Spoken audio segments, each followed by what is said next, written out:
자, 반갑습니다. 오늘 이렇게 선생님이 추가 영상을 찍고 있는 이유는 지난 시간에 공부했었던 1차 코일의 교류를 흘려줘야 되는 형성평가의 4번 질문에 대해서 여러분들이 뭐 이해를 한 친구들도 있고 어려워하는 친구들도 있어서 이렇게 추가적으로 영상을 찍게 되었습니다. 자, 그러면 우선 교류라는 것이 뭔지부터 잘 모르는 친구들이 있기 때문에 교류와 직류가 무엇인지부터 알아봅시다. 우선 직류부터 알아볼게요. 직류와 교류. 직류 같은 경우에는 시간에 따라서 전류의 크기와 방향이 변하지 않는 전류를 직류라고 부르고 대표적으로 건전지가 있습니다. 직류 전원의 기호는 건전지 모양처럼 이렇게 플러스 극과 마이너스 극을 표시한 채로 그림을 그리고요. 교류 같은 경우에는 이 직류와의 차이를 위해서 가운데에 이렇게 삼각함수 모양의 그래프를 넣어주게 됩니다. 요거를 교류 전원 기호라고 합니다. 그러면 직류부터 알아볼게. 자, 저항과 건전지가 하나 있다라고 합시다. 자, 전류는 플러스 극에서 나와서 마이너스 극으로 들어가죠. 그러면 자, 이런 식으로 전류가 흐르게 됩니다. 이때 건전지의 전압을 5V, 저항을 5ohm이라고 합시다. 그러면 전류의 크기는 ohm의 법칙에 따라서 5에서 5를 나눠주게 되면 1A가 되죠. 그럼 얘를 그래프로 그려보게 되면 자, 시간에 따라서 가로축은 시간, 세로축은 전류라고 합시다. 그러면 크기가 1A인 채로 크기와 방향이 변하지 않은 채로 흐르는 얘를 직류라고 부릅니다. 그러면 교류는 뭘까요? 교류는 시간에 따라서 전류의 크기와 방향이 변하면 교류라고 부르는데 위쪽에 있는 그림을 한번 살펴볼게. 자, 지금 1차 코일에 교류 전원이 연결되어 있고 전압의 크기를 V1이라고 한답니다. 우선 전류를 위쪽으로 먼저 흐르는 상황을 알아볼게. 그러면 이 코일을 따라서 전류가 자, 연결돼서 이렇게 흐르게 되겠죠. 그리고 이렇게 전류가 코일을 다 지나서 마지막에는 빠져나와서 이런 식으로 들어가게 되겠죠. 자, 선생님이 이때 이 전류의 방향, 자, 변압기의 코일 부분에 전류가 이렇게 왼쪽으로 흐르는 요 상황, 요걸 이렇게 그림으로 나타낸 거야. 요거를 플러스라고 할게. 전류의 최대 크기를 A라고 하겠습니다. 세로축은 전류, 가로축은 시간입니다. 그러면 전류가 증가했다가 감소했다가 하겠죠. 전류가 크기가 증가했다가 감소했다가. 자, 그리고 감소를 하게 되면 이제 이때부터는 방향이 바뀝니다. 오른쪽 그림으로 넘어갈게. 자, 전류가 아래쪽으로 흐르는 상황이에요. 그러면은 코일에는 아까와 반대 방향으로 전류가 흐르는 것을 볼 수가 있죠. 자, 다음과 같이 흘러서 마지막에는 이렇게 빠져나오고요. 들어가게 되겠죠. 그럼 이때는 전류의 방향이 반대 방향이니까 그래프 상에서 자, XT축을 기준으로 아래쪽으로 내려와야 되겠죠. 그래프가 이런 식으로. 자, 요렇게 예를 들어서 여기가 1초라고 했을 때 이때의 전류의 크기, 그리고 뭐 2초라고 했을 때 이때의 전류의 크기, 뭐 3초라고 했을 때 이때의 전류의 크기도 바뀌고요. 그리고 방향 같은 경우에도 그러면은 뭐 마저 그려보면은 뭐 여기가 4초, 뭐 5초, 뭐 여기 6초 되겠죠. 여기가 6초. 그러면 6초가 되었을 때 전류의 방향이 바뀝니다. 여러분들 이해되시죠? 그래서 전류의 크기도 바뀌고 방향도 바뀌는 이러한 것들을 교류라고 부른다. 그러면 자, 교류가 이렇게 흐르는 상황일 때 2차 코일에 전류가 어떻게 유도가 되는지를 전자기 유도 현상으로 알아봅시다. 자, 전류 흘려줄게. 자, 전류를 흘려줍시다. 우선 전류를 그림상에서 플러스 방향, 즉 위쪽으로 먼저 흘려줄게요. 자, 위쪽으로 먼저 흘려주게 되면은 그래프상에서 교류가 지금 이렇게 증가하고 있는 상황을 한번 살펴볼 거야. 자, 전류가 증가를 하고 있으면은 우선 전류가 흐르게 되면 코일에 자기장이 만들어지죠. 어떻게 만들어지냐면 자, 다음과 같이 만들어지겠죠? 자, 여러분들 오른손 쥐시고 오른손 네 손가락을 지금 코일의 왼쪽 방향으로 잡게 되면은 엄지손가락이 향하는 방향은 선생님이 지금 주황색으로 표시한 요 자기장 모양으로 만들어질 거고, 철심을 감아놨기 때문에 철심을 따라서 다음과 같이 이동을 하게 됩니다. 그러면은 2차 코일의 아래쪽에서 위쪽 방향으로 자기장이 통과를 하게 되는데, 이거는 마치 오른쪽에 있는 이 그림처럼 2차 코일과 자석이 있을 때 자석의 N극을 아래쪽에서 위쪽으로 넣어준 모습과 똑같죠? 자, 이렇게 넣어준 모습과 똑같고요. 그러면 다음과 같이 지금 2차 코일을 자석을 2차 코일에 넣어준 상황입니다. 자, 그럼 2차 코일을 통과하는 자기장의 크기가 증가하고 있는 상황이죠. 1차 코일에 지금 전류가 증가하고 있는 상황이에요. 증가. 그럼 2차 코일에는 어떻게 전류가 흐르는지를 볼게. 자, 왼쪽에 있는 이 그래프는 1차 코일에 흐르는 전류고, 오른쪽에 있는 이 그래프는 2차 코일에 흐르는 전류라고 하자. 가문수가 2차 코일의 2배가 더 많다라고 할게. 전압. 자, 가문수와 전압의 관계는 비례관계죠. 그리고 전류는 반비례 관계입니다. 그러면 2차 코일에 흐르는 전류의 크기는 우선 여기에 A라고 적어놨지만 2분의 A가 되겠죠.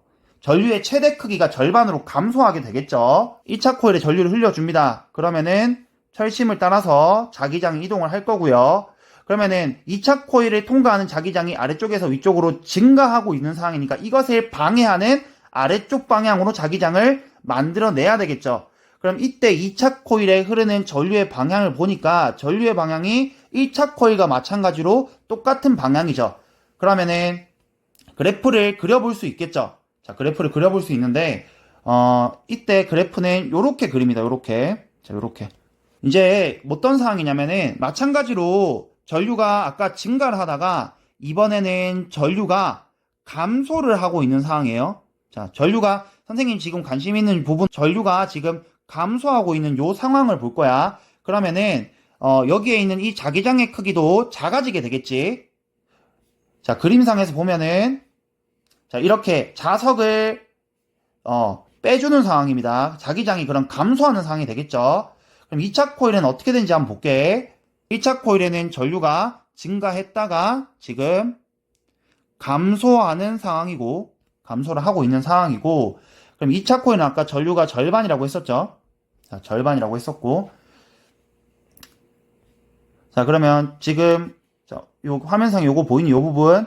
자, 자기장이 1차 코일이 만든 자기장이 없어지고 있는 거야. 그러면은 2차 코일의 입장에서는 자석이 없어지는 것을 방해해야 되죠. 그러면은 자, 자기장을 똑같은 모양으로 만들어내겠죠. 없어지는 방향과 똑같은 모양으로 만들어내야 되죠. 얘들아, 기억나니, 얘들아? 혹시 기억 안 나는 친구들?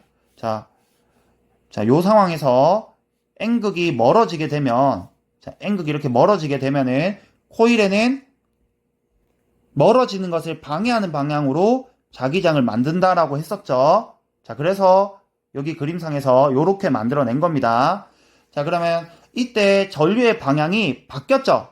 아까는 전류의 방향이 왼쪽이었는데 전류의 방향이 오른쪽으로 바뀐 것을 확인할 수가 있습니다. 그러면 그래프로 그리면은 아까는 전류가 왼쪽으로 흘렀었는데 이번에는 오른쪽으로 흐르니까 오른쪽으로 흐르게 되면 전류가 요렇게 되겠죠. 자, 요렇게. 자, 좋아. 자, 여기까지 우리가 확인했고, 자, 그 다음에는 전류의 방향이 이제 바뀝니다.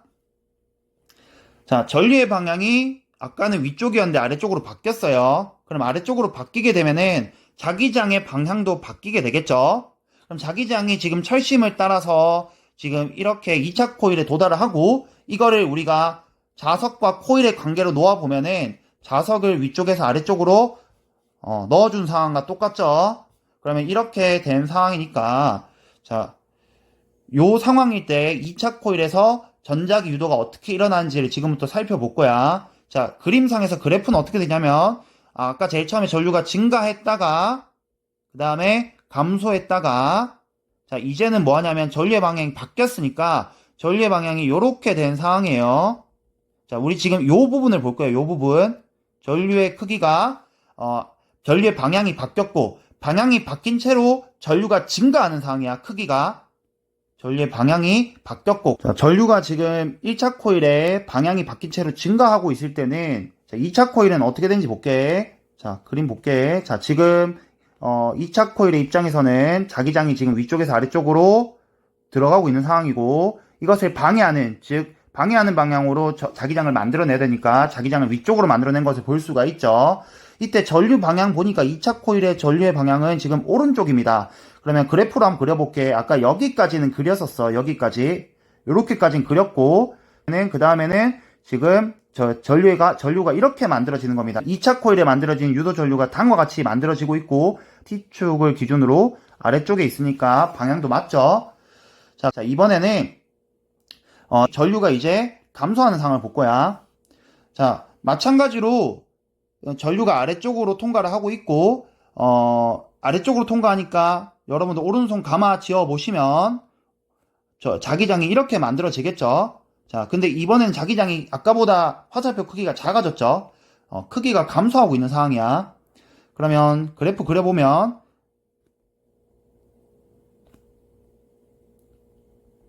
자, 우리는 이 상황을 볼 겁니다.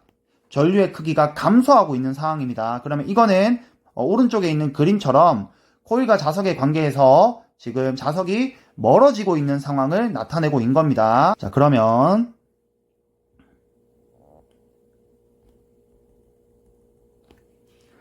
자, 오른쪽에 요 그림 한번 살펴볼게요. 요 그림. 그러면은 여기 요 부분 한번 봐봐라, 얘들아. 요 부분. 자, 지금 자기장이 없어지고 있는 상황이니까 없어지는 것을 막아야 되죠. 없어지는 것을 막아야 되니까 똑같이 아래쪽 방향으로 자기장을 만들어내야 되고, 아래쪽으로 만들어내려면 지금 전류의 방향이 바뀐 것을 볼 수가 있죠. 그래서 그래프로 그려보면 이렇게 되겠죠.